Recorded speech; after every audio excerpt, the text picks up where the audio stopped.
The alleged sexual abuse victims of Lord Janner are said to be devastated today after the case against him was formally dropped. The Old Bailey's heard prosecutors will now not go ahead with a planned trial of facts after the 87-year-old's death last month. Let's speak to Joseph Kotrie-Monson, who is Director of Mary Monson Solicitors on Fleet Street. Afternoon to you, Joseph. Good afternoon, Tom. Just explain the legals around why this case has been dropped. You cannot prosecute a dead person, correct? Well, that's what they say, but I'll be honest with you, Tom, there are many who feel that this is just another infuriating day for transparent justice. This influential man has, even beyond the grave, it seems, managing to evade the truth being told. So, the alleged victims say. Of course, there have been let-outs and get-outs by the CPS and the police over a period of decades for which they've got no explanation. Today, you're right. A decision has been made not to proceed on the basis that the man is dead, therefore no trial can take place. But, you know, in my respectful suggestion, that decision ignores not only the public outcry, and James O'Brien said some fantastic things, one of the only people brave enough to say some very good things about this, but also the legal position. It's an incomprehensible decision legally, and I'll tell you why, Tom. The case was no longer a trial of the defendant. Yeah. It was a trial of the facts as soon as Janner was declared unfit to plead. While he was still alive, his role in the actual proceedings changed and became irrelevant. The tribunal of fact wouldn't have declared his guilt or otherwise.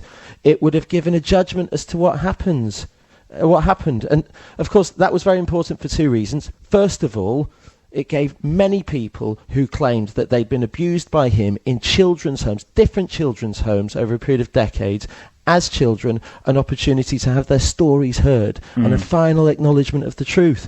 But go on. Sorry to interrupt. Is there not a question to be asked about whether that is a good use of the court's time? Could that not be done somewhere else? I know that the Child Abuse Inquiry is going to pick up on it and look into it themselves. Or is that something that you think actually really should be done by the court? Pick up on it, perhaps, but let's make no mistake. These allegations couldn't have been any more serious. A very senior, respected member of Parliament, at the highest level of Parliament, who used that power in the allegations, not only to abuse these children, the most vulnerable children imaginable, children who couldn't escape because they were already in the care of the state, and also, if what is said is to be believed, use that influence to kibosh the police and the CPS at least 3 times, from 1991, 2007, and, you know, some people have even said in 2015, although, of course, by then, you know, apparently he's got